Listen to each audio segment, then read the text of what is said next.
Snow was falling sideways the night Evelyn Bennett stole a rotten apple to keep her girls alive. June ate the mold. Rosie didn't cry. Hunger had already taken her tears. She thought the worst sin that night was stealing food. She was wrong. Because when the barn door opened and a black rancher stepped out with a lantern in his hand, Evelyn didn't see mercy. She saw judgment. She saw the man who could turn them in. But Isaiah Cole didn't reach for the law. He whispered two words that changed everything. Not again. And that's the moment this story stops being about food and starts being about fire, lies, and the price a man pays to save two freezing children who were never his. Before we begin, hit subscribe, stay till the end, and comment the city you're watching from so I can see how far this tale travels. Wyoming Territory, December. Christmas week, though nothing about the night looked holy except the faint glow of heaven hanging over the ridgeline. June Bennett's numb fingers clawed through the frozen drift behind someone else's barn, searching for anything that still held shape. Snow stung her cheeks. Her breath broke into tiny white shards in the dark. When her hand brushed something soft, she didn't cheer, just lifted the rotten apple, wiped the mold on her coat sleeve, and slipped it into her pocket like a sin she'd confess later. June. My hands. Rosie's little voice shivered behind her. I know, Rosie. Just one more minute. June pressed her sister back against the timber wall, trying to be a shield when she was barely standing herself. Evelyn Bennett crouched beside them, her skirt stiff with frost, her knuckles scraped raw. No talking now, she whispered. We finish quick, and we go. Go where? June didn't ask. She already knew Mama didn't have an answer. Folks said God watched over the meek, but the prairie wind sure wasn't listening tonight. The apple felt heavier than food should. Evelyn took it from June, cut away the worst of the rot with a shaking fingernail, and handed the cleanest bite to Rosie. The child's teeth barely sank in before she coughed on the cold. Slow, Evelyn murmured. Slow, sweetheart. Snow shifted. A dog barked somewhere up the hill. June froze. Then came the sound she feared most. Boots grinding over ice. Evelyn pulled both girls into the shadow, her breath tight, her fingers squeezing the little wooden cross hanging on a string around her neck. Lord, she whispered, just let them pass. But the barn door opened, spilling warm lamplight across the yard. A tall black rancher stepped out, lantern high, snow settling on his coat. He didn't curse, didn't shout thief. He just studied the three shapes huddled in the dark. How long since you ate? His voice carried steady through the cold. Evelyn straightened, though her knees trembled. Sir, we're leavin'. We meant no trouble. Didn't ask that, ma'am. He lowered the lantern, letting its warmth meet their faces. How long? June answered. 3 days, sir. He breathed out once, long and low, like a man remembering something he'd once sworn he'd never see again. Not again, he muttered. Rosie whimpered. Evelyn moved in front of her so fast she nearly slipped. Please, don't call the deputy. We'll be gone before dawn. The man, Isaiah Cole, shook his head. You won't make it to the road. Storm's setting in. We'll manage. No, ma'am. Not with babies in your arms. He unbuttoned his heavy coat and draped it over Rosie, ignoring Evelyn's protest. It's Christmas week. Someone ought to live through it. Evelyn stiffened. Accepting charity had a price. It always had. Sir, I can work for home. You can bargain tomorrow. Isaiah tipped his head toward the cabin. Tonight, you walk. 50 steps. Fires lit. Mama hesitated. June saw it. The pride, the fear, the weight of every door slammed on them since autumn. Then Evelyn nodded once, small and sharp, as if conceding to God rather than the man. Isaiah stepped back to give them room. June pulled Rosie along.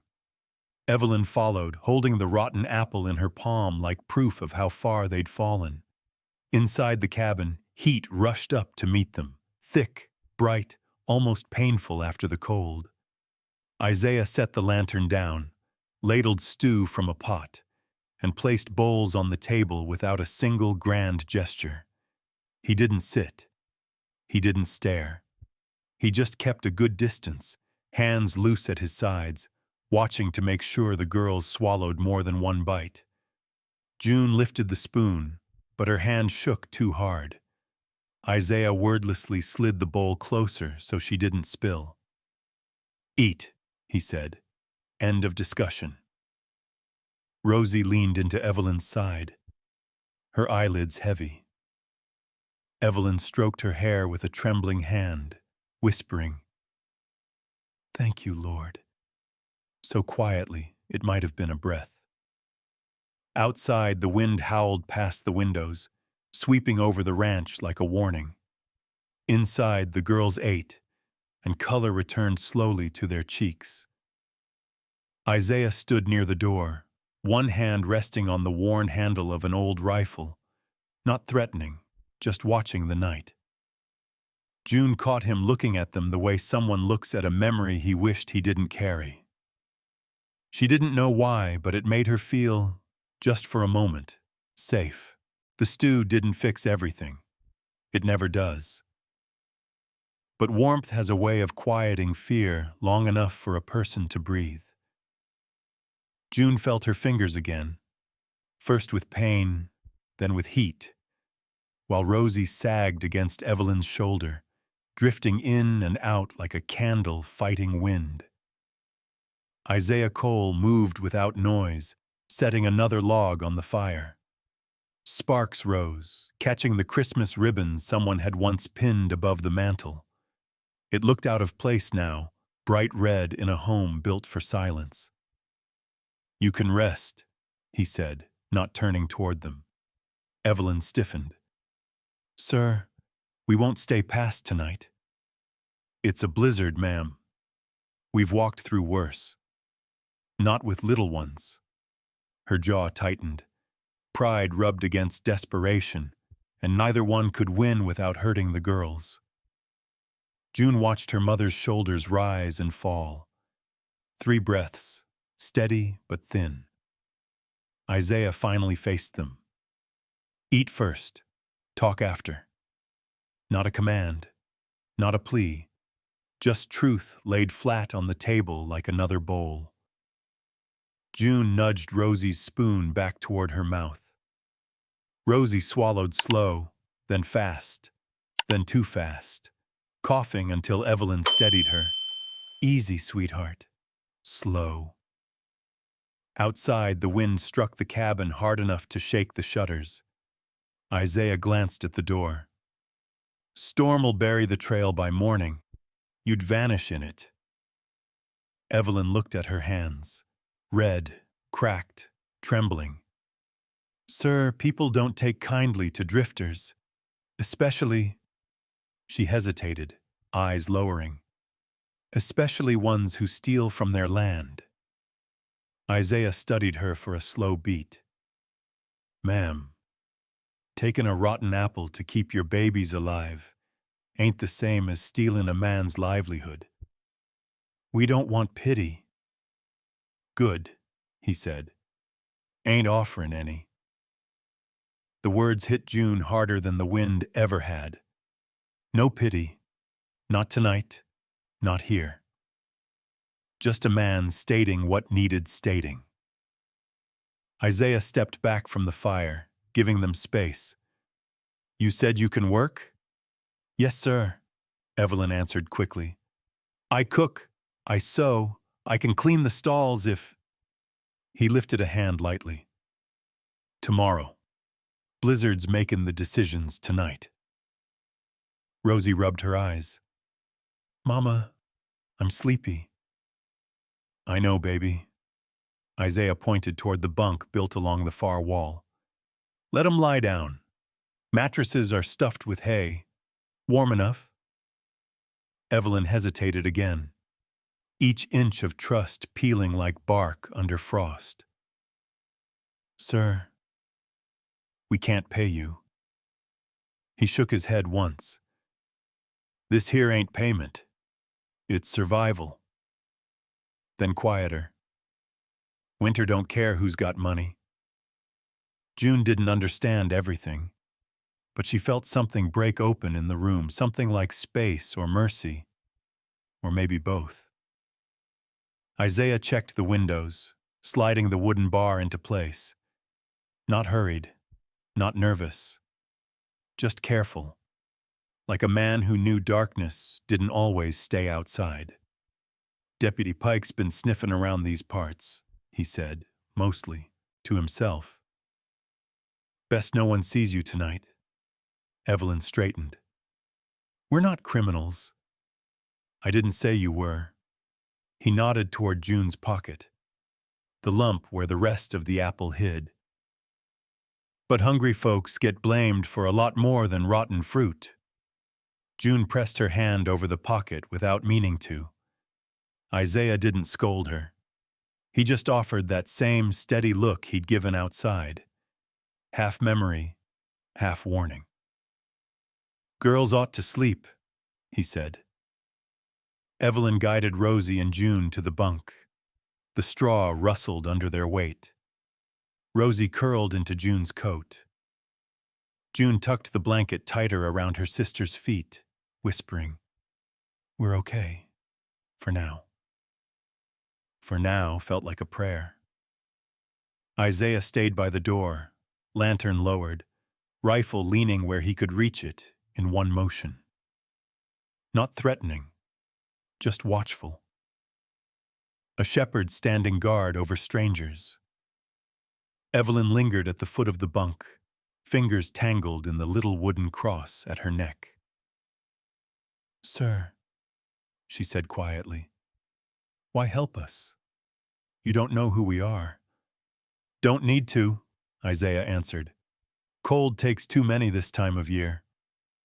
"It's Christmas," she said, almost to herself. "That it is." Outside, the wind rose again, screaming down the ridge like something alive.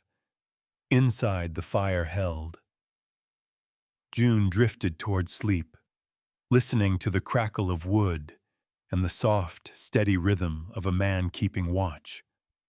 A man who said little, yet somehow made the walls feel stronger. She didn't know what tomorrow would take from them. But tonight, they were warm, and that felt like a miracle. Morning never truly came. Light showed up late and weak, a pale smear across the window that looked more like surrender than sunrise. Snow had climbed halfway up the doorframe. June stared at it from the bunk, her breath caught in her throat. Evelyn eased Rosie upright. "Stay close, sweetheart. It's colder today." Isaiah was already dressed, pulling on his gloves by the stove. He hadn't slept much. June could tell by the way he rolled his shoulders, slow, like weight had settled there overnight. "Storm buried the trail," he said. "Road's gone." Evelyn stepped toward the door. "We can still try." "No, ma'am. Not with little boots sinking that deep." June looked down. Her shoes were stiff with frost. Rosie rubbed her toes together under the blanket, trying to wake them. Isaiah unlatched the door just enough to see the drift. Wind shoved back through the gap, sharp as a blade. Evelyn flinched. He shut it fast, bracing the wood with his arm. "You walk out there," he said. "You won't last an hour." "We can't stay here," Evelyn answered. "People will ask questions. Folks talk." "Let 'em. Blizzard's talkin' louder." He set a bucket by the fire, filling it with snow to melt. June watched the flakes hiss against the iron pot. For a moment she wondered if everything in life melted that fast. Houses, food, people, hope. Isaiah crouched beside Rosie. "You drink warm in a bit, okay?" Rosie nodded, pressing her face into Evelyn's sleeve. June cleared her throat.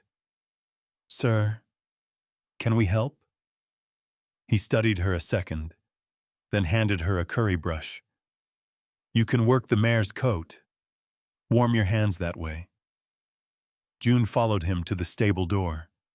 It creaked under the weight of snow pressing from outside. Inside, the mare stamped once, sending straw floating through cold air. Isaiah brushed first, showing her the rhythm, long strokes, firm enough to mean something. June copied him. Her fingers burned as blood returned. Pain was better than numb. It meant she was alive. "You do good work," Isaiah said. She didn't answer. Compliments were strange things, too light to hold, too easy to drop. Rosie came to the doorway, leaning against Evelyn. Frost clung to her hair. Isaiah looked at the child, then at the window. "Keep her near the stove, ma'am. Wind sneaks in here." Evelyn obeyed, though June saw her jaw tighten at being told what to do. By midday, the blizzard thickened. Snow slapped the windows like hands trying to break in. The cabin walls groaned. Isaiah paced once, twice, then stopped, his gaze moving over the girls, the fire, the locked door. "Rules while you're here," he said. "Nobody goes outside alone. Nobody opens the door less I say." "Sir," Evelyn replied quietly, "we can't impose. This ain't an imposition. It's winter. I don't want you caught in our trouble." He looked at her then. Really looked. "Ma'am, trouble don't need invitin'. It finds folks on its own." June saw something flicker in his eyes. Memory, maybe, or warning. Hard to tell. Evelyn set her sewing kit on the table, pulling Rosie's torn sleeve into her lap. Needle shook in her fingers. She hid it by moving faster. "You ain't eaten enough," Isaiah said. "I eat what I need." He placed a slice of bread beside her without asking. Evelyn didn't touch it. Her pride pushed it away. Her hunger pulled it back. After a long moment, she broke it in half and gave both pieces to the girls. Isaiah didn't comment. He just tightened the hinge on the door, testing it twice. Late afternoon brought a strange stillness, quiet before something worse. June glanced at the window. Snow still fell, but slower, heavier, like the sky had grown tired too. "Storm's changin'," Isaiah murmured. "Means the road to town will be passable tomorrow." Evelyn straightened. "Then we go. We ask after my husband. There's a mine office." "You'll get answers," he said. "But you'll also get eyes. Folks in town notice everything. We don't have a choice." He nodded once. "Then we go together." June blinked. Isaiah had said it so simply, like together was just another tool in the barn. Outside, thunder rolled low, a sound wrong for winter, wrong for the valley. Evelyn looked to the door. Rosie grabbed June's hand tight. Isaiah checked the rifle by the frame, not lifting it, just making sure it stood where he left it. "Storm's not done speaking yet," he said. And the way he said it made June wonder what else the storm was planning to bring to their door. The storm broke just before dawn, leaving the world carved in white. Snow draped over the fences, the fields, the low hills beyond, smoothing every hardship into silence. June stepped outside with Isaiah, boots sinking deep. Her breath rose in thin ribbons. Evelyn held Rosie close, tucking the child under her shawl. "We go straight there," she said. "Ask for the mine office. No trouble." Isaiah saddled the bay mare, his hands slow but sure. "Town's quiet this early," he said. "Best time to move." He lifted Rosie into the saddle first, then June behind her. Evelyn walked. She insisted, and Isaiah didn't argue, though he kept the reins close as if the road itself might reach for them. Snow crunched under every step. Cold bit through their clothes. But it wasn't the wind that made Evelyn's shoulders stiff. It was fear of people. Isaiah read it. "Ain't nobody looking for you," he said. "That's what worries me," she answered. Town came into view, small, crooked buildings huddled together like they were whispering. Smoke curled from chimneys.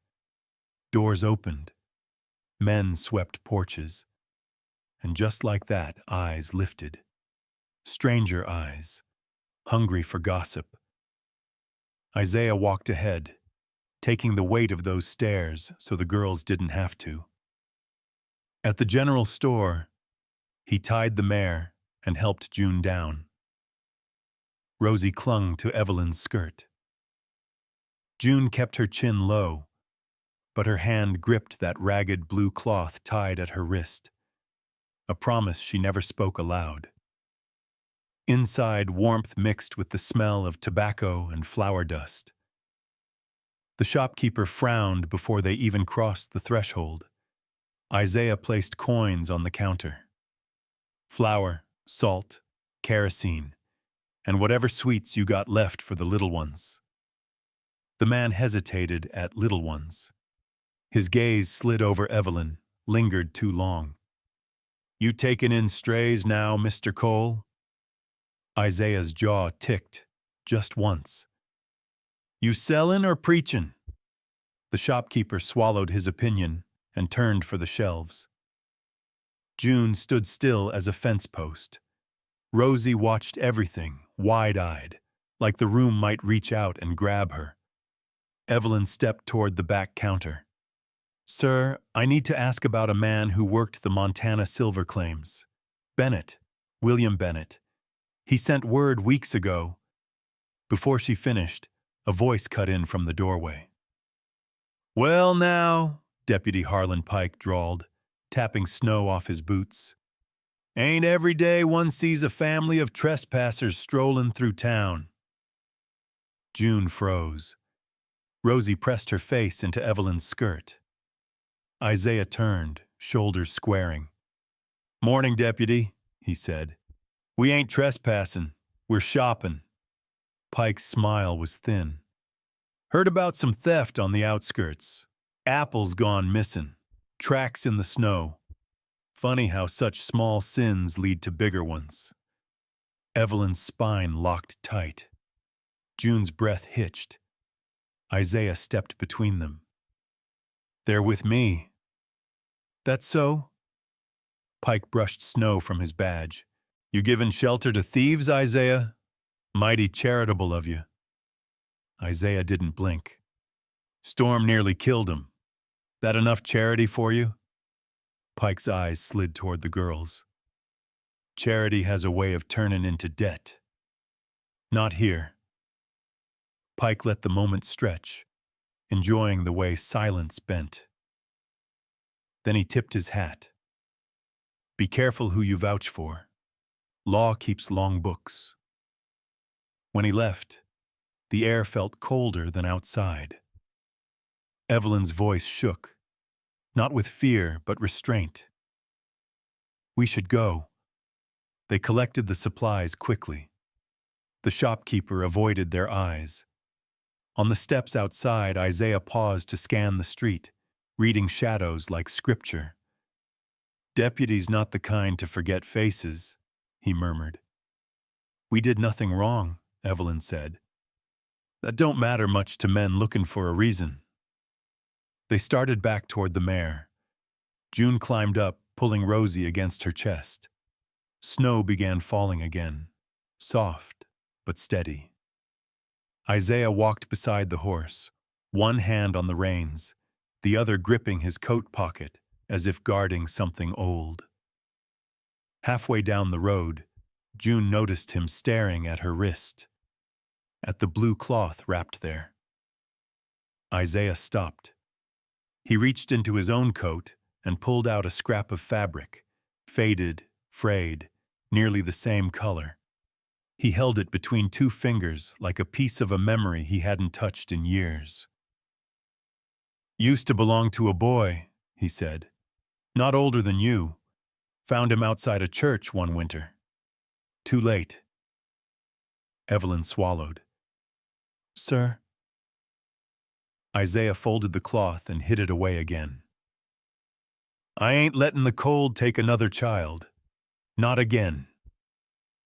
Wind swept down the street, stirring the snow around their boots. For the first time that morning, June lifted her eyes. Isaiah met them, steady, solemn, unshaken. He turned toward the open road. "Let's get home. Storm's crawling back." And behind them, unseen yet, footsteps pressed into fresh snow. Pike, watching, calculating, already choosing which lie to tell first. Snow chased them back to the ranch, flurrying hard enough to erase their tracks before the wind could. June kept Rosie wrapped in Isaiah's coat, her own body curved around her sister like a second layer of winter bark. Evelyn walked fast, not speaking, not slowing, her hand locked around the reins until her knuckles whitened. Isaiah kept glancing over his shoulder. "Deputy saw too much." "We didn't give him anything," Evelyn said. "He'll make something if he needs it." They reached the cabin as the sky went gray again. Isaiah lifted the girls down, stomped snow off his boots, and paused, just long enough to check the ridge. Something lay on the porch, a sealed envelope, edges wet from snow. Isaiah picked it up like a man handling bad news he'd already met once in another life. He turned it over. "Mrs. Bennett, this here's yours." Evelyn didn't take it at first. Her breath fogged in one sharp burst. June looked up at her mother, the same way a fawn watches a fence before trying to leap it. Evelyn finally reached out. The envelope was stiff with cold. She held it close to her chest for a long, unmoving moment. "Inside," Isaiah said quietly. "Storm's hittin' again." They crowded back into the warmth. Isaiah shut the door with a firm push, as if the wind were someone he meant to keep out for good. Evelyn stood by the table, staring at the letter.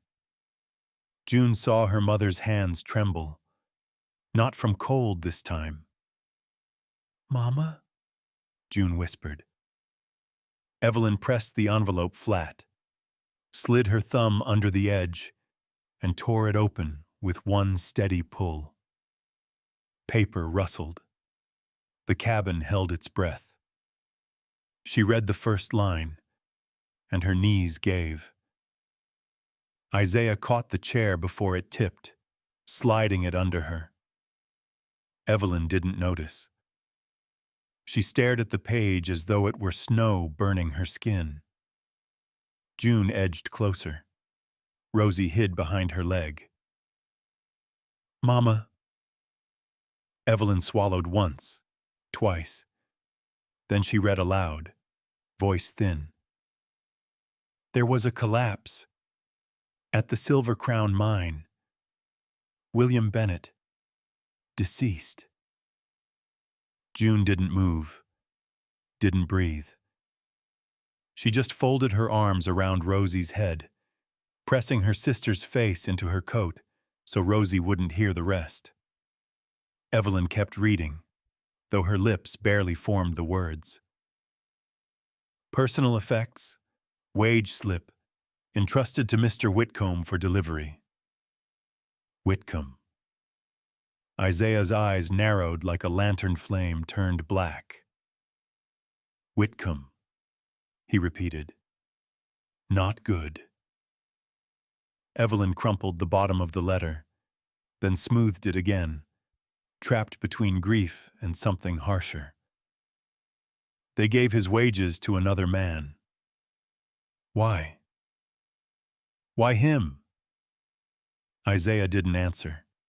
He took the second slip from her hand. Thin, creased, dangerous in its own quiet way. The kind of paper men killed over. Whitcomb handles collections for the county, he said, and for himself. June didn't understand most of that. What she understood was the way her mother's shoulders folded inward, small as a sparrow's. Her father wasn't out there anymore. He wasn't anywhere. Rosie tugged on June's sleeve. Mama's crying, she whispered. But Evelyn wasn't. Not truly. Her eyes shone, yes, but tears didn't fall. She held herself too tight for that. Like letting go might break something that couldn't be fixed. Isaiah set a cup of hot water in front of her, not touching her, not speaking a prayer, just offering heat to a woman frozen from the inside out. Storm's not your only trouble now, he said. Evelyn blinked up at him. Deputy Pike knows my face. He knows the word Bennett, and if Whitcomb's got reason to keep your husband's wages quiet. Isaiah's voice went low. Pike will come asking questions. We've done nothing wrong. Doesn't matter, Isaiah said. Men like Whitcomb build their own kind of law. June watched the wind push hard against the window. Snow slid down the glass like a hand trying to find its way in. She pulled Rosie closer, feeling the little body shiver. Isaiah folded the letter and wage slip together. We hide these for now. Too many eyes saw you in town. Evelyn shook her head. I need those papers. They're all I have left of him. You'll keep 'em, Isaiah said, just not where a thief can snatch 'em. He opened a narrow drawer under the stove, pressed a loose panel, and revealed a hollow space lined with flannel. A hiding place. A man doesn't build something like that unless he's needed it before. Evelyn placed the papers inside with slow, reverent fingers. June felt the air shift, heavy, final. Outside, the snow thickened again, falling hard, falling fast, burying the last tracks they had made that morning. Isaiah slid the panel shut. This ain't over. June didn't know if he meant the storm, or the sorrow, or the kind of men who smelled weakness from miles away. But she knew one thing for certain. Nothing about their lives would ever be the same now. They hadn't spoken much after hiding the papers. Grief has a way of filling a room without making a sound. June kept Rosie near the fire, brushing her sister's hair with her fingers, because it was the one steady thing she could give. Isaiah checked the windows again, then again. Quiet, methodical, like a man counting the sins winter might commit before dark. Evelyn sat at the table, letter folded tight in her fist, her eyes too dry for a woman who'd just lost a husband. Afternoon slid toward dusk. That was when the dogs started barking. Not Isaiah's dogs, neighbors. Far, then closer. The kind of bark that said someone didn't belong. Isaiah reached the door, eased the curtain aside just enough to see the yard. "Horses," he said. "3, maybe 4. Evelyn stiffened. "Deputy Pike? Wouldn't bring this many unless he meant it." June felt Rosie tremble. She held her tighter. The fire snapped once, loud as a warning shot. Boots hit the porch, heavy, purposeful.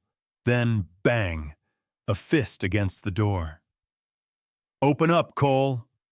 Pike's voice slid through the cracks. "Law's got questions." Isaiah didn't move at first. He breathed in, slow and steady, the way a man does when deciding who he's willing to disappoint, God or himself. Evelyn stepped forward. "Sir, I should face this." "You step outside," Isaiah said quietly. "You won't come back." Another strike rattled the hinges. Rosie whimpered. June pressed a hand over her sister's ear. Isaiah unbarred the door, only the top latch, and cracked it 2 inches. "State your business, deputy." Pike grinned through the gap, breath fogging. "You got a widow in there goes by Bennett?" "Don't know what you're talking about." "That's so." Pike tapped a folded notice against the wood. "'Cause word says she's holding property belonging to Mr. Whitcomb. Wages, papers, debt owed." Evelyn whispered, "Debt?" Like the word itself was poison. Pike heard it. His smile widened. "Ah, there she is." Isaiah shut the door hard enough to make dust fall from the rafters. He bolted the latch. Pike's fist slammed again. "You obstructin' the law, Cole?" "Not obstructin'," Isaiah answered. "Just protectin' what ain't yours." A murmur rose from outside. Men shifting, hands on gun belts. Snow crunched under boots circling the cabin. Evelyn forced herself upright. "Sir, let me talk. Maybe he'll listen." "You think men like him listen?"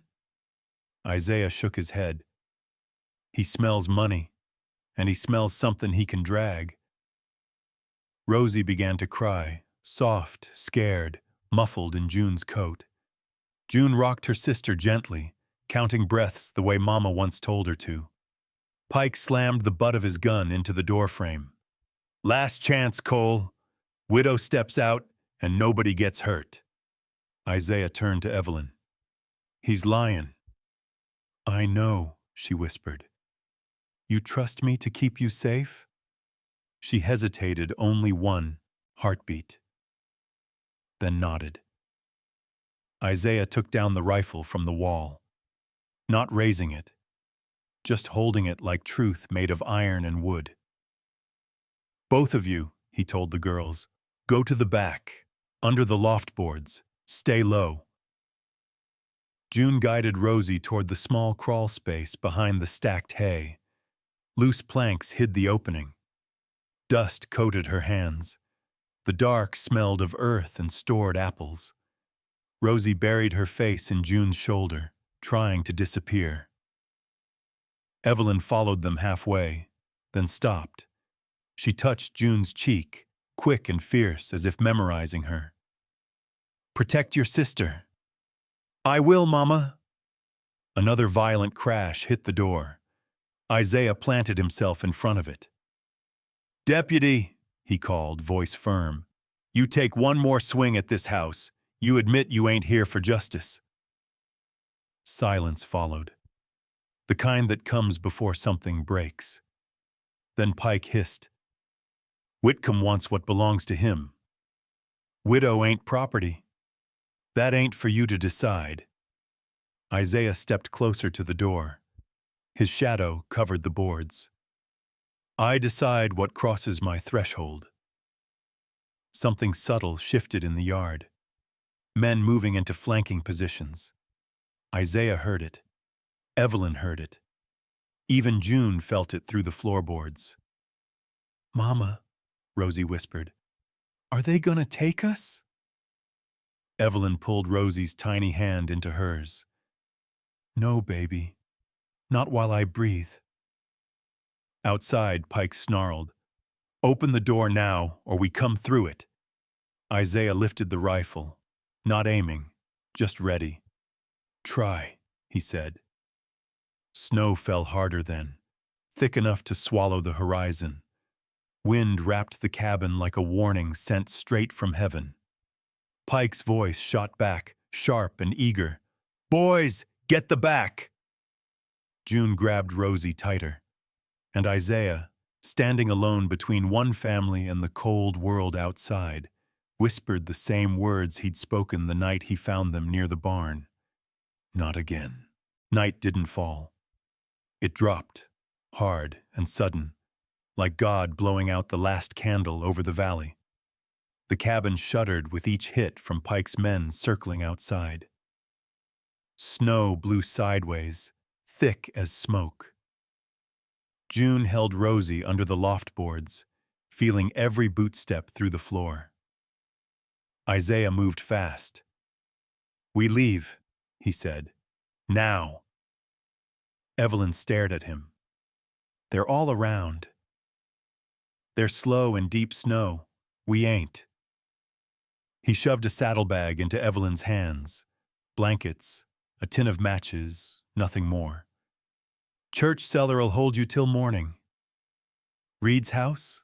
Evelyn asked. "Safer in here. Pike won't burn a church. Not yet." Another slam hit the back wall. Isaiah lifted the floorboard, motioning the girls out. June crawled first, Rosie clinging like a baby squirrel. Evelyn followed, her breath shaking as she rose. Isaiah grabbed coats, shoved them at the girls, then kicked snow over the fire to dim the glow. The room darkened, shrinking into a place built only for escape. "Follow exactly where I step," he said, "and don't speak. Wind'll cover us." Outside, the night swallowed them whole. Snow hammered their faces, stinging like grit. Isaiah kept Rosie in one arm, June gripping the back of his coat. Evelyn stayed close, leaning into the wind, body bent like a prayer bracing for an answer. Behind them, Pike shouted orders. "Check the barn. Don't let 'em slip the fence." Isaiah cut a path toward the tree line. He didn't run. Running leaves tracks too deep, too obvious. He moved the way men travel when hunted. Steady, low, precise. A lantern flared near the corral. Evelyn froze. Isaiah pressed a firm hand to her back. "Keep moving, ma'am." They reached the pines. Branches hissed overhead, snow dropping in heavy clumps. Isaiah paused long enough to listen, counting voices, distance, direction. Then he veered left, down a narrow hollow where the wind howled too loud for men to hear footsteps. June's boots slipped on a patch of ice. Isaiah caught her sleeve without looking. "You're all right," he said quietly. They pushed on. Half a mile felt like 10. The cold gnawed through Evelyn's bones. Rosie whimpered once, then bit her lip the way June taught her. Tough for 6, tougher than she should ever need to be. The church bell tower finally appeared, just a faint black shape against darker sky. Isaiah crouched beside the girls. "Almost there. Stay with your mama." He led them behind the church, to a slanted cellar door buried in snow. He brushed it clean with his sleeve and lifted it with a grunt. Warmth puffed out. Weak, but real. A lantern glowed at the bottom of the stairs. Reverend Reed stood waiting, coat still on his shoulders as if he'd been pacing. "Isaiah, Lord above, what's happened?" "No time," Isaiah said. "Lock 'em in. Pike's ridin' with a warrant he wrote himself. Reed motioned them inside, closing the cellar door just enough to cut the wind. Down below, the stone room smelled of potatoes, books, and old wood. Safe smells. June set Rosie on a burlap sack. Evelyn knelt, rubbing warmth back into her daughter's hands. Her own hands shook too hard to hide. Reed looked at Isaiah. "You going back out there?" Isaiah's answer was already settled in his bones. "Gotta pull attention away. If they find this place." "No," Evelyn said, rising so fast her skirt brushed the lantern. "You can't face them alone." "I ain't facing 'em. Just buying time." "Sir," Isaiah turned to June instead. "You keep your mama brave. Can you do that?" June nodded once, chin set tight. The same nod Isaiah had given that morning. Simple. Final. He handed her his coat. "For your sister." June wrapped it around Rosie, tucking in the corners like Isaiah had done her first night there. "Mr. Cole," Evelyn whispered. Isaiah paused at the top of the stairs. Snow whipped his face, but his voice stayed steady. "Lord willing, I'll be back before dawn." Then, softer, so quiet June almost missed it. "Not losing another child to winter." The door shut. Wind roared. And inside the cellar, 3 hearts tried to beat quietly while danger prowled the dark above. The cellar felt too small once Isaiah left. The wind scraped at the door like claws. Every few minutes, snow slid off the roof in heavy sheets, making Rosie jump. Evelyn held both girls close, counting each breath between the gusts, as if measuring how long a prayer could last before it broke. Reverend Reed paced near the shelves, lantern swinging. "Pike's bold," he muttered. "Bolder than a deputy ought to be." "He thinks we're alone," Evelyn said. Reed stopped pacing. "Are you?" She didn't answer. Footsteps thudded outside, slow, searching. A shadow passed over the cellar slats. June pressed her palm over Rosie's mouth before the little girl could whimper. The steps faded. Reed exhaled.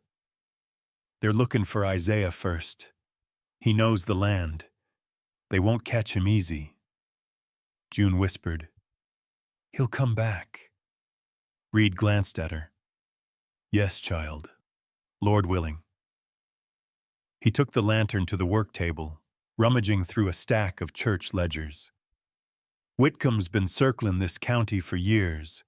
Tax claims, land seizures, folks too scared or too broke to argue." Evelyn lifted her head. "And Pike?" "Whitcomb's teeth," Reed said. "Deputy badge don't mean righteousness." Evelyn clenched her jaw. "They're after my husband's wages." "Why?" Reed slid a ledger toward her. Columns of numbers, names she didn't know, debts marked in red ink. "Whitcomb likes holding paper over people," he said. "You're William. He likely trusted the wrong man." Evelyn stared at the ink until the numbers blurred. "He worked to send money home. She stopped, pressing her fist to her mouth. Her breath hitched, but no sound came out. Grief didn't need sound. Reed rested a gentle hand on her shoulder, then pulled back. "There's more." He lifted the bottom sheet. Isaiah's tax record. Ink smeared from a damp corner, but the mark was clear. Arrears due. Evelyn frowned. "He pays for everything in cash. He told the storekeeper, that's the point." Reed tapped the inflated number. "Whitcomb set the trap. Raise the debt on paper. Seize the land. Sell the ranch." June's chin dropped. So, Mr. Cole helped us while he was in trouble too? Reed nodded. And he knew it. Silence settled again, heavy, inevitable. Snow thudded off the roof like giant footsteps. Then the back door of the church swung open above them. Several boots stormed in. Pike's voice followed, thick with authority he didn't earn. "Reverend, you got visitors." Reed shut the ledger fast. Lantern low, he whispered, "Stay quiet. Don't move." The cellar door creaked. Shadows crossed its edges. Pike tried the latch. Locked. He kicked it once. The wood groaned, but held. "Funny thing," Pike called down. "Man of God shutting doors on the law." Reed stepped onto the stairs, lantern in hand. "It's late, Deputy." "Crime don't keep hours," Pike said. "You've got no warrant to search the Lord's house." Pike spat something foul. "We're looking for Cole's strays. Woman, 2 girls. They stole property belonging to Mr. Whitcomb." June felt Evelyn's breath catch beside her. Reed stayed calm. "You accusing 'em of stealing their own grief? 'Cause that's all they carry." Another kick. The door shuddered.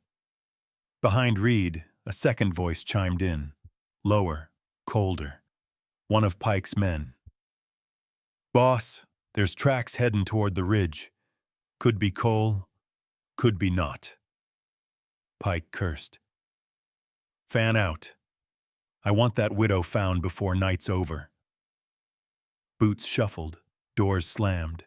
The church shook until the last horse galloped off. Reed closed the cellar door gently and climbed down. "You can breathe now." Evelyn didn't. Not yet. June finally loosened her grip on Rosie. The little girl wiped her eyes with the edge of Isaiah's coat sleeve. "Mr. Cole's out there," June whispered. "All alone." "He's done this before," Reed said. "Knows the ridge better than Pike's men ever will." Evelyn stood slowly, bracing herself on the table. "Reverend, what do we do now?" Reed lit another lantern and pulled a blank sheet of paper toward him. "We gather everything, the wage slip, the letter, the tax record. We build truth stronger than their lies. Truth, paper, faith. But paper was what Whitcomb used to destroy people." Reed saw the fear cross Evelyn's face and softened his voice. "The law can be turned back on men who twist it. But we need witnesses. We need timing. And we need Isaiah alive." June hugged Rosie tight with both arms. "Will he come back?" she asked.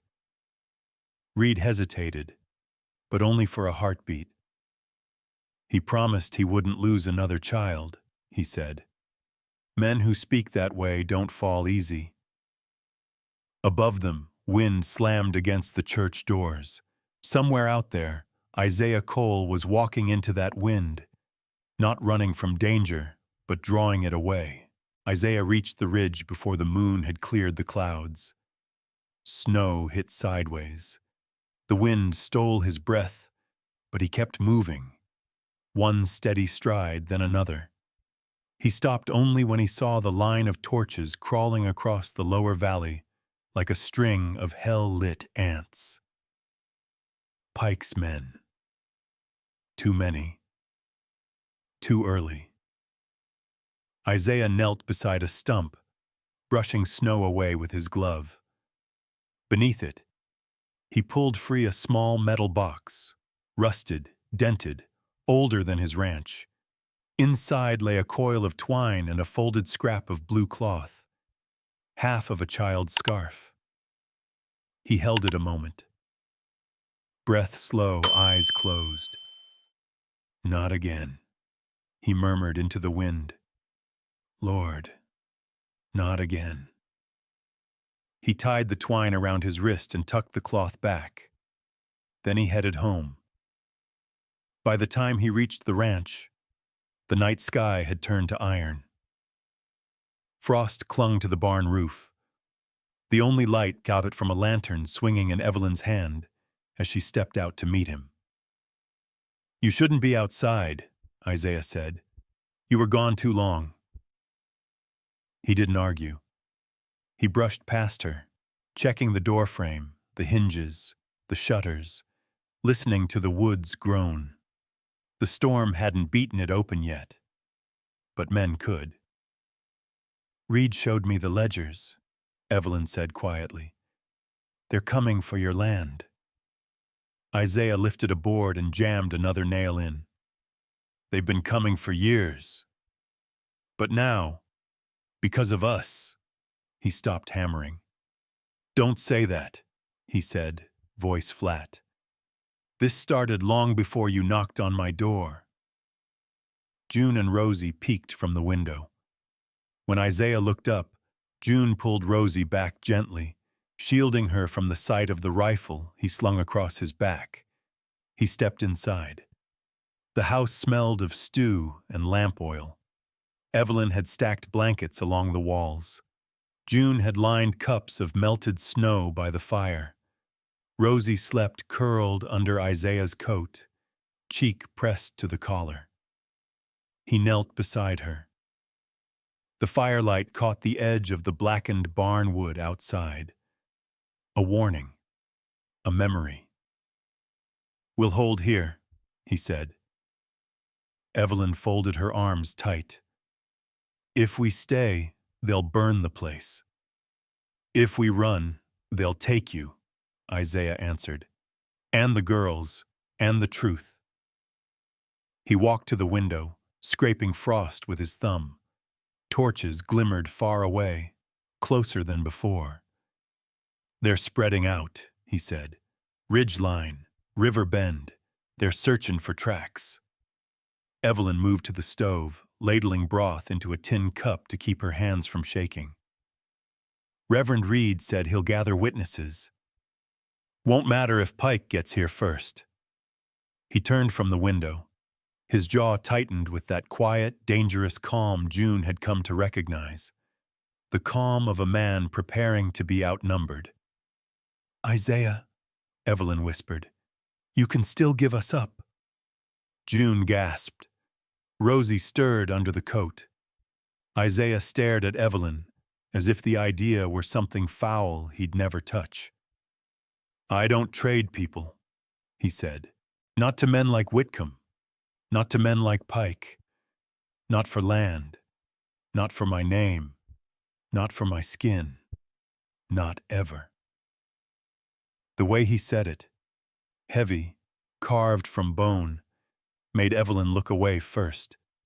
He began dragging furniture. Table against the front door. Bench under the window. He stuffed rags into every draft. Evelyn moved beside him without being told. "Show me what to do." Together they braced the door with a beam taken from the barn. June carried small firewood pieces to reinforce the shutters. Rosie woke long enough to whisper, "Is it morning, Mama?" "Not yet, sweetheart," Evelyn said, "but we're here." Isaiah crouched, leveling his rifle through a slit between boards. "They'll try the barn first. Use it for cover. When they see it empty, they'll circle the house." "How long?" Evelyn asked. "Depends how scared Pike is of the dark." Thunder cracked. No, not thunder. A gunshot. Then another. Echoes rolled over the fields. June clutched Evelyn's skirt. Isaiah didn't flinch. He shifted his stance, steady and rooted. "They're testing distance," he said, "trying to see if we scare easy." Evelyn lifted her chin. "Do we?" Isaiah answered by blowing out the lanterns, leaving only the fire's glow licking the walls. Another shot. Closer this time. Then a voice cut through the cold. "Cole, bring out the widow!" Isaiah's eyes hardened. The fire cracked behind him. He whispered a prayer only God and the wind could hear. "Keep these girls from fear. Break me first if you must, but don't let them fall." Beneath the floorboards, the house hummed with tension, as if the wood itself braced for what was coming. Outside, torches fanned across the snow. Pike was done searching. He was ready to take. The first torch hit the snow with a hiss. Isaiah heard it before he saw it. An ugly sound, like sin meeting cold earth. He shifted his rifle a hair's width, watching shadows ripple behind the fence line. Pike's men were spreading out, each torch a hungry jaw. "Isaiah Cole!" Pike's voice tore across the night. "Step out and send the widow with you. Bring the papers, too." Inside the house, Rosie woke crying. June pressed a hand over her mouth, whispering, "Shh, baby, shh." Evelyn stood at the table, one palm flat against the wood, to stop it from trembling. "They'll smoke us out." "I know." Isaiah didn't look back. A second torch sailed over the fence, bouncing off the barn wall. The hay inside caught the spark before snow could choke it. Flames crawled fast, too fast. Evelyn ran for the door. Isaiah caught her wrist. "No. They'll burn everything. They're trying to pull you outside." His voice stayed low, steady. "You step out that door, they win." The barn crackled louder. Flames licked through its slats, orange light bleeding across the snow. A horse inside screamed. June covered Rosie's ears. Isaiah's jaw locked. He lowered his rifle. "I'm going out," he said. Evelyn grabbed his sleeve. "You'll be killed." "Maybe." He pulled free. "But the barn's got the winter feed. And if that goes, the girls go hungry. I won't let Pike starve 'em through fire." He stepped into the cold. The night swallowed him whole. "Cole," Pike called from behind a snowbank. "You come out unarmed. Maybe we talk civil." Isaiah strode toward the barn, rifle slung but ready. The fire lit his face in stripes. Shadow, flame, shadow. Smoke stung his eyes, but he didn't blink. A man rose from cover and aimed. Isaiah fired first. One shot. Clean. The man dropped without a sound. "Damn you!" Pike shouted. Isaiah didn't answer. He grabbed a snow-soaked tarp and hurled it across the burning doorway. Flames buckled and hissed. He forced the barn door open with his boot, shouting the horses out one by one. Terrified hooves thundered into the snow. Behind him, another torch sailed. He turned too late. It burst against the side of the house, Evelyn's side. "No!" she cried from inside. Isaiah sprinted back. Pike's men fired at him, wild, frantic shots. Snow puffed around his legs.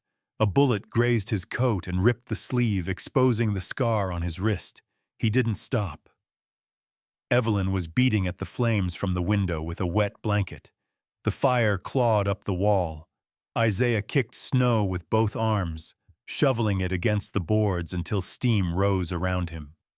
The fire sputtered, then died, leaving char and smoke. From the darkness, Pike laughed. "Look at that. The hero stompin' fires for thieves." Isaiah raised his rifle and sighted into the dark. "You're trespassing, deputy." "Ain't trespass if the land belongs to Whitcomb by dawn." "You touch this land, or the people on it." Isaiah steadied his breath in the cold. "And you answer to me." "Funny," Pike said. "I thought I already was." More torches lit. More men stepped forward. 15 at least. Maybe more behind. Isaiah backed to the door. Evelyn pulled it open just enough for him to slip inside. He barred it again. Smoke clung to him. Snow clung to his boots. His sleeve was torn, his scar red from the cold. June stared at him as if he were the last tree left standing in a storm. Evelyn asked nothing. She only tied a strip of cloth around his arm, hands moving fast, sure. Outside, Pike shouted, "Bring me the widow, Cole, or I take the kids instead." Rosie whimpered. June held her tighter. Isaiah stepped between them and the door. "No one's taken these girls," he said quietly. "Not while I'm breathing." Pike's men spread out again. Footsteps crunched. Wood groaned as someone tested the back window. Isaiah loaded another round. "Evelyn," he said without turning, "if they breach, you take the girls to the root cellar. Barricade the hatch. Don't wait for me." She swallowed hard. "And you?" "I'll buy you the time." Outside, someone kicked the door. Then again, harder. Snow drifted from the rafters with each blow. Pike gave the order, "Burn 'em out." Evelyn grabbed June's hand, pushing Rosie behind her. Isaiah lowered his head, whispering the only prayer he had left. "Lord, keep the little ones." A torch arced through the night, and the world lit up in orange. The fire clawed across the outer wall until the night glowed orange. Smoke curled under the eaves, slipping through every crack like a warning that time was running thin. Inside, Isaiah braced his shoulder against the door. Each blow from Pike's men rattled his bones. "Open up!" someone shouted. "Bring out the widow or we burn the whole damn ridge!" Rosie sobbed quietly into June's coat. June held her tighter, rocking without making a sound, because sound drew attention, and attention meant death. Evelyn tied another wet cloth across the window frame. Her hands shook only when she stopped moving. "Isaiah," she whispered, "they'll breach the back wall soon." "I know." He shoved the heavy table tighter against the door. Another blow followed, splintering wood. The hinges groaned. "They ain't winning this," he said. Evelyn didn't look convinced. Not until a new sound cut through the smoke. A distant bell. 3 rings. Then 3 more. Isaiah's eyes narrowed. "Read." Another blow cracked the door. A sliver of cold air stabbed through. "Cole!" Pike roared. "Don't make this worse. Give me the woman and the papers, and maybe I let you keep what's left of your roof." Isaiah lifted his rifle. "I'm done talking." Before Pike could answer, a gunshot split the dark. Not from Pike's men. This one came from the ridge. Pike cursed. "Who the hell?" A second gunshot followed, then a third. Shadows moved behind Pike's line. Lanterns bobbed. Men shouted. Evelyn gasped. "Reed brought help." "Bought time," Isaiah corrected. He kicked the door open just enough to shove the muzzle of his rifle through and fire into the air. One blast, loud enough to split the night in half. Pike's men scattered instinctively. Isaiah stepped back, breath harsh. "Move the girls, now!" Evelyn grabbed Rosie. June followed, clutching the boop bay like a shield. Isaiah herded them toward the root cellar hatch near the stove. Another crash at the back window. Glass shattered. A hand forced its way in. Isaiah fired again. The hand jerked back, leaving blood on the sill. "Go," he barked. Evelyn pulled June down the ladder. The hatch thudded shut above them. Isaiah turned just as Pike himself stepped into the broken frame of the rear window, face half lit by fire, half shadowed like sin caught between worlds. "Cole," Pike snarled, "you don't know when to quit." "Funny," Isaiah said. "That's what I was thinking about you." Pike raised his revolver. Isaiah dove behind the hearth as the shot tore into the wall. Splinters flew. Smoke belched upward as fire finally bit through the softened timber outside. Pike climbed through the window like a wolf entering a fold. "You should have stayed quiet," he hissed. "Could have kept your land. Could have lived." Isaiah rose slowly, rifle lowered. His sleeve hung torn, scar exposed. "You ever notice," Isaiah said, voice low, "men like you talk too much before they shoot?" Pike's jaw tightened. "I shoot just fine." "Then why am I still standing?" For a moment, Pike hesitated. Just 1 second, one breath, as if the house itself held him back. And that second was enough. Boots thundered onto the porch. The door burst open in a spray of shattered hinges. Reverend Reed stormed in first, lantern in one hand, shotgun in the other. Behind him came Mason, Clara, and 2 other ranchers, faces fierce, clothes dusted with snow, the church bell's echo still ringing in their bones. "Drop the gun, Pike," Reed commanded. Pike spun, aiming at them now. "Stay back. This is Whitcomb's claim. Law's on my side."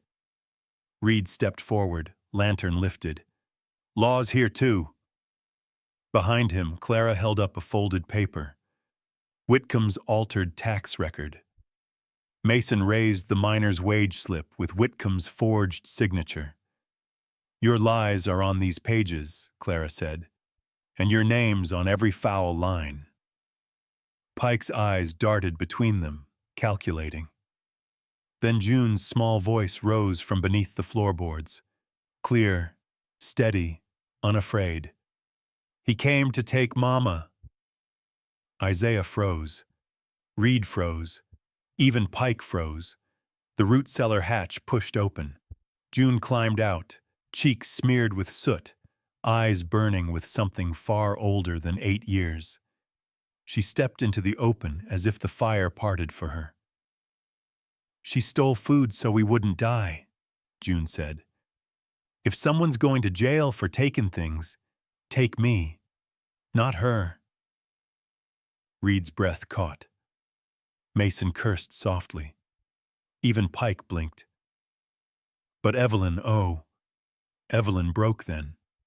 Not by sound, not by tears, but by the way her knees gave out a little, as if June's courage had struck her harder than the night's violence. Isaiah moved to stand between the girl and the gun. "You point that revolver at her," he warned, "and I won't need a jury." Pike's grip faltered. Just a twitch, but enough. Reed lowered his shotgun and pulled a second paper from his coat, signed, sealed, stamped. "The judge's ruling," Reed said. "Delivered tonight. Whitcomb's claims are invalid. His debts fabricated. His deputy acting outside the law." Pike swallowed. "You're bluffing." Reed handed the paper to Mason, who read the judge's seal aloud. Silence swallowed the room. Pike's face twisted.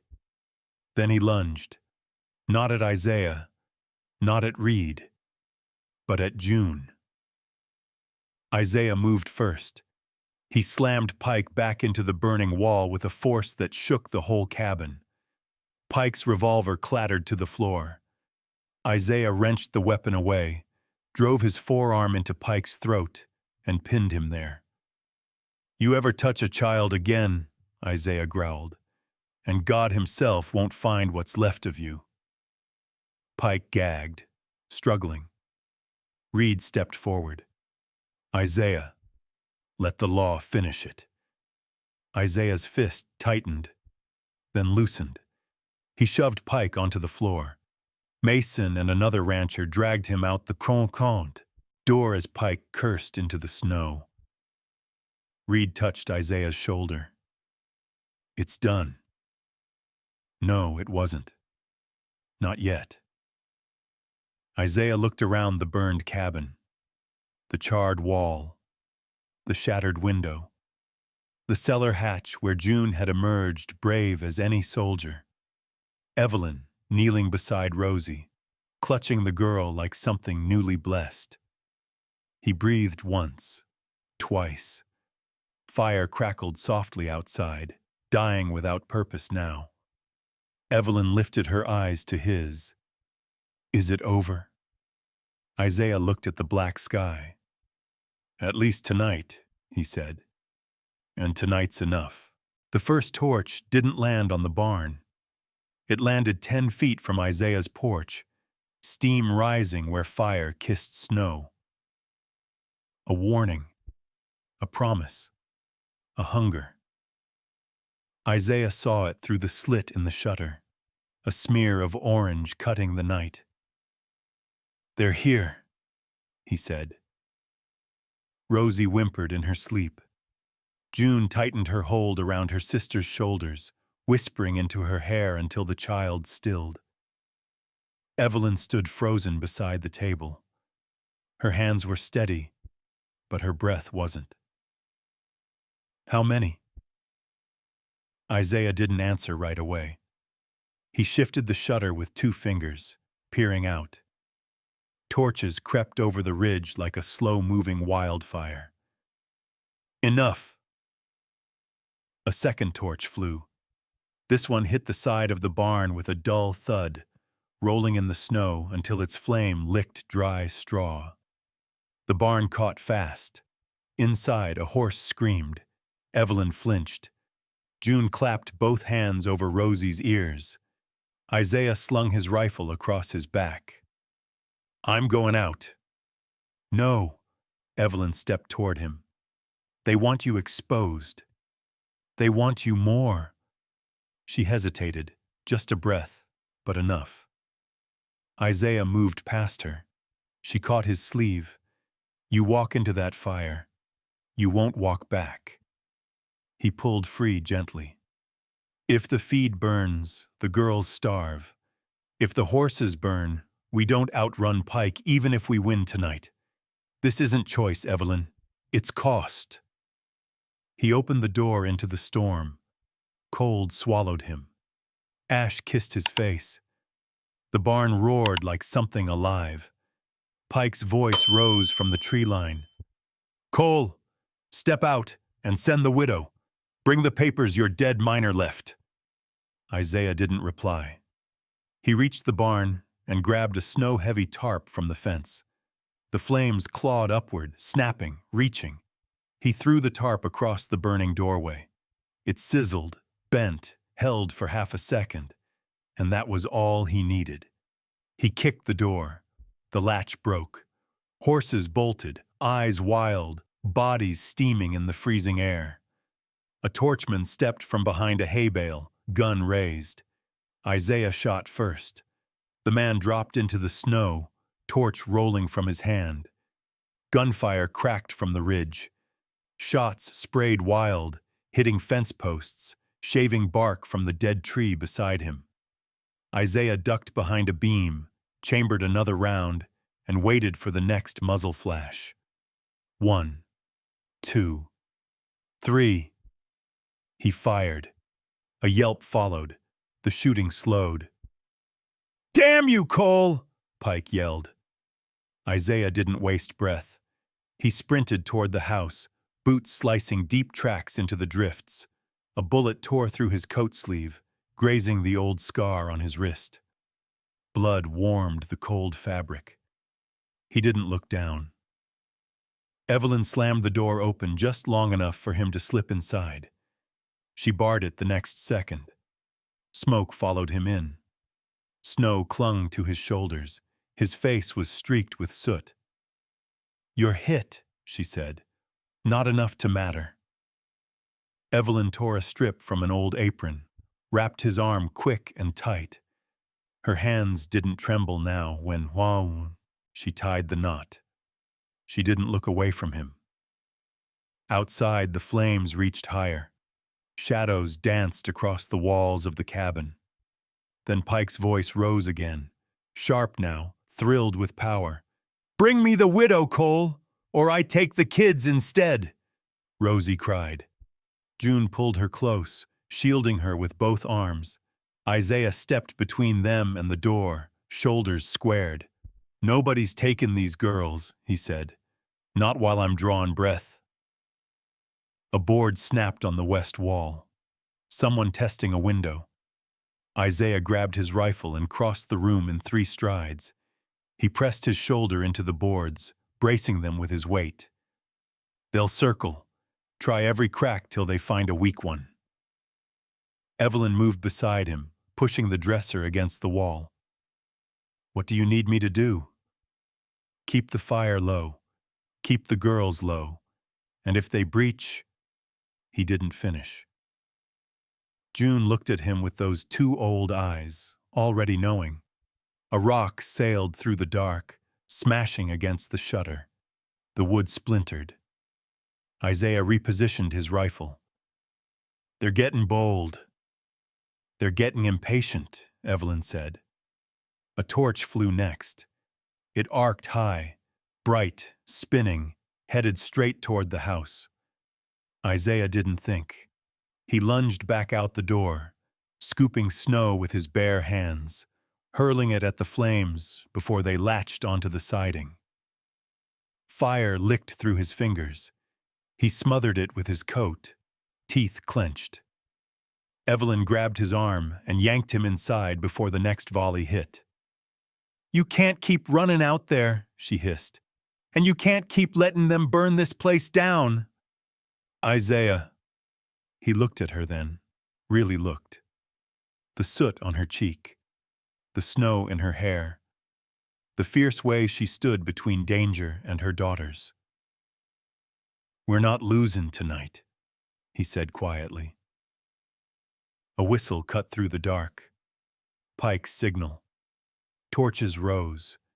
10, 15 more, held by silhouettes moving into a crescent formation around the house. June whispered, "They're surrounding us." Isaiah nodded once. "They mean to end it before dawn." Pike's voice lifted one final time. "Last chance, Cole. Send her out. Papers, too. I'll even let you keep the brats." Evelyn stiffened. "Don't listen to him." Isaiah didn't. But he did step toward the door, and for a moment, June thought he was giving up. He wasn't. He knelt. He whispered a prayer she'd heard only once before. "Lord, keep the little ones. Break me instead." Then he rose and chambered a new round. Outside, men roared, feet pounded. The wood trembled. A shadow blocked the window. Another torch flew and hissed into flame against the wall. Fire swallowed the night. The siege had begun. Dawn came gray and slow, like a tired man pulling himself over the mountains. Smoke drifted in thin ribbons above the ranch. The fire was out. The danger gone, for now. Isaiah stepped outside first. The barn was scarred but standing. The house, half burned along one wall, still held its shape. Snow covered the blackened ground as if God were trying to lay a clean sheet over the night. Evelyn walked out behind him, Rosie in her arms, June at her side. No one spoke. There was nothing left to say about what they survived. Only things left to do. Isaiah lifted a fallen beam with both hands. His muscles trembled, but he held it. June rushed forward without being asked, bracing the other end with her shoulder. He blinked once at her, surprised, grateful. They set the beam aside. Evelyn lowered Rosie to the snow. "Stay close, sweetheart." Rosie nodded and tugged at Isaiah's coat hem until he looked down. She slipped her tiny hand into his scarred one. He didn't pull away. Reverend Reed arrived before the sun fully broke, riding hard with a small wagon of boards, nails, and blankets. Clara followed in a sleigh piled with stew pots and bread. Mason carried tools on his saddle. No speeches, no congratulations, just quiet nods and rolled-up sleeves. Reed handed Isaiah a hammer. "Let's raise it back up." Isaiah set to work. Evelyn hauled buckets of water to soften the half-frozen ground. Her breath turned to smoke clouds, but she didn't slow. June gathered salvageable wood from the barn. Rosie handed nails from a tin pail, dropping 2 for everyone she delivered. Every mistake she made, someone smiled. Every step she took, someone steadied her. By mid-morning, the burned wall was stripped, the frame rebuilt stronger than before. Evelyn hammered siding into place, awkward but determined. Her hair stuck to her cheeks with sweat. Isaiah watched her a moment longer than he meant to. "Board's crooked," she said without looking at him. "No," he answered softly. "Looks just right." She exhaled, almost a laugh. Not quite. When the work paused, Clara pressed warm bowls of stew into the girl's hands. June ate slow, staring at the rebuilt wall. "Mr. Cole, are we leaving today?" Isaiah knelt so he was eye level with her. "Do you want to leave?" June looked at her mother. Evelyn looked at the mountains. Rosie looked at the snow. Finally, June shook her head. "Rosie sleeps better here." Evelyn's breath caught, just a little. "Isaiah, we don't want to be a burden." He wiped ash from his palms. "You ain't. Not yesterday, not today, not tomorrow. But we owe you." "No." He said it firm, gentle. "You owe me nothing. But if you want to work, I'll pay you fair. If you want to stay, I'll make room. If you want to leave, I'll saddle the best horse for the road." Evelyn looked down at her hands, blistered, raw, capable. "What do you want?" she asked. Isaiah didn't speak immediately. He glanced at the rising frame of his repaired home, at June handing nails to Mason, at Rosie falling asleep against Clara's shoulder, at Evelyn standing there, wind lifting her hair, face tired but unbroken. "I want," he said quietly, "to build things that don't burn so easy." Evelyn's throat tightened. But instead of tears, she reached for a loose board and set it in place beside him. Together, they nailed it down. By noon, the wall stood finished. Reed clasped Isaiah's forearm. "Whitcomb won't stop, but he won't find you alone again." Isaiah nodded. Truth's louder now. Evelyn lifted Rosie into her arms. June stood close beside her. For the first time since winter started, they didn't look like ghosts drifting through someone else's life. Isaiah looked at them, really looked. "You all hungry?" he asked. June nodded. Rosie whispered, "Yes, please." Evelyn smiled, small but real. "We can cook." "No," Isaiah said, brushing sawdust from his hands. "Tonight, you rest. I'll do the cookin'." The girls followed him toward the house, steps sinking softly into the snow. Evelyn lingered, staring at the rebuilt boards. A home, she thought, isn't found. It's made. When she finally stepped inside, The door closed behind her with a solid, living sound, like something new had just begun. Dawn came gray and slow, like a tired man pulling himself over the mountains. Smoke drifted in thin ribbons above the ranch. The fire was out. The danger gone, for now. Isaiah stepped outside first. The barn was scarred but standing. The house, half burned along one wall, still held its shape. Snow covered the blackened ground as if God were trying to lay a clean sheet over the night. Evelyn walked out behind him, Rosie in her arms, June at her side. No one spoke. There was nothing left to say about what they survived. Only things left to do. Isaiah lifted a fallen beam with both hands. His muscles trembled, but he held it. June rushed forward without being asked, bracing the other end with her shoulder. He blinked once at her, surprised, grateful. They set the beam aside. Evelyn lowered Rosie to the snow. "Stay close, sweetheart." Rosie nodded and tugged at Isaiah's coat hem until he looked down. She slipped her tiny hand into his scarred one. He didn't pull away.